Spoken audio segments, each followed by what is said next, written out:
শুভ সকাল।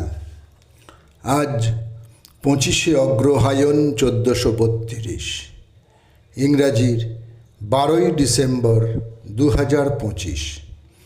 প্রখ্যাত সাংবাদিক ও সম্পাদক কেদারনাথ চট্টোপাধ্যায়ের আজ জন্মদিন। 1891 12ই ডিসেম্বর পশ্চিমবঙ্গের বাঁকুড়া জেলার পাঠকপাড়ায় তাঁর জন্ম হয়। পিতা রামানন্দ চট্টোপাধ্যায় ছিলেন প্রবাসী ও মডার্ন রিভিউ পত্রিকার সম্পাদক। 1943 পিতার মৃত্যু হলে তিনি উক্ত পত্রিকাটির সম্পাদনার দায়িত্ব নেন। তিনি রবীন্দ্রনাথের সাহচর্য পেয়ে এসেছেন বরাবর। তিনি ও অমিয় চক্রবর্তী 1932-এ গুরুদেবের কর্মসহায়ক রূপে সঙ্গী হয়ে পারস্য ভ্রমণ করেন। একজন বিশিষ্ট শিশু সাহিত্যিক ছিলেন ননীগোপাল চক্রবর্তী।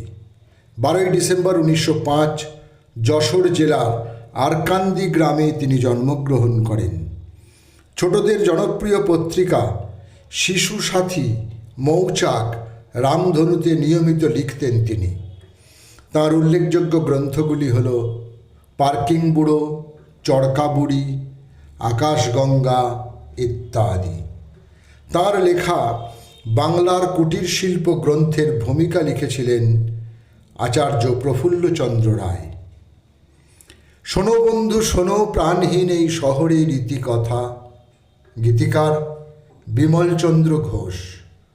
12ই ডিসেম্বর 1910 কলকাতা শহরে তাঁর জন্ম হয়। তিনি ছিলেন একজন বামপন্থী কবি।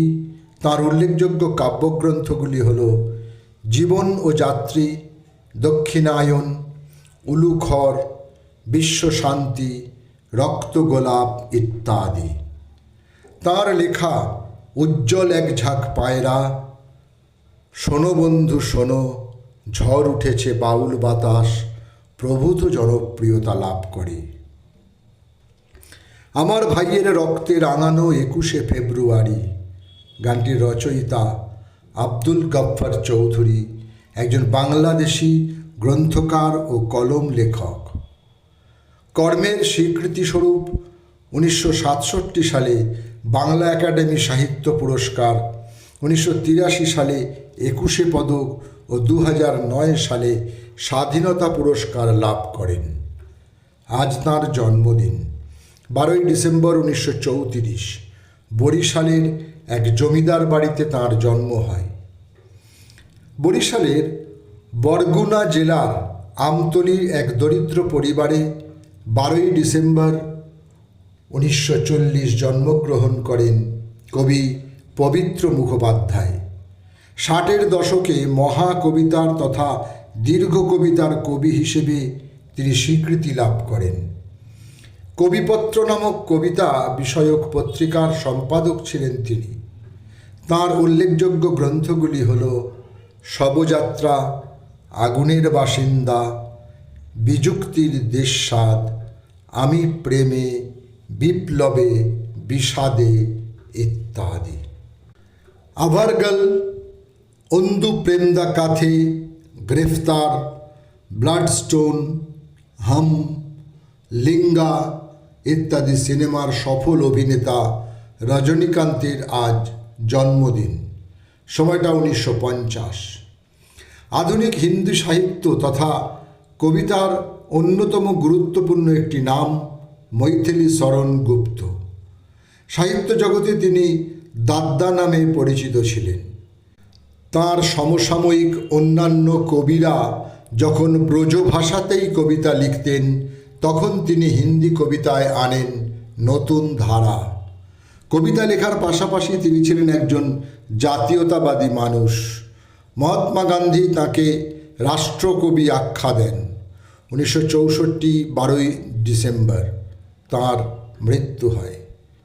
ভারতবর্ষে প্রথম সিরাম ভ্যাকসিন ও পেনিসিলিন প্রস্তুতকারক বিশিষ্ট ভেষজ বিজ্ঞানী হেমেন্দ্রনাথ ঘোষের আজ মৃত্যুদিন। 12ই ডিসেম্বর 1965 তিনি পরলোক গমন করেন।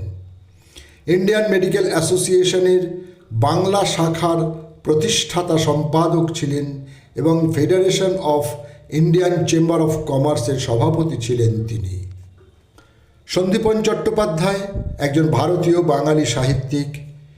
বিষয় নির্বাচন ও আঙ্গিকের প্রয়োগে তিনি ছিলেন স্বতন্ত্র।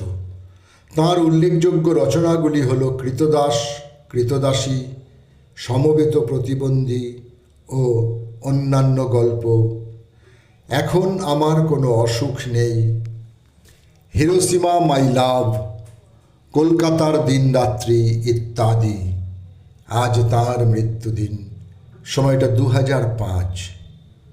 12ই ডিসেম্বর 2005 87 বছর বয়সে মহারাষ্ট্রের মুম্বাইতে প্রয়াত হন রামানন্দ সাগর।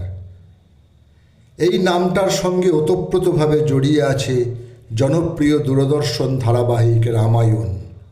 তিনি ছিলেন একজন চলচ্চিত্র নির্মাতা, সম্পাদক, নাটককার, কবি ও লেখক।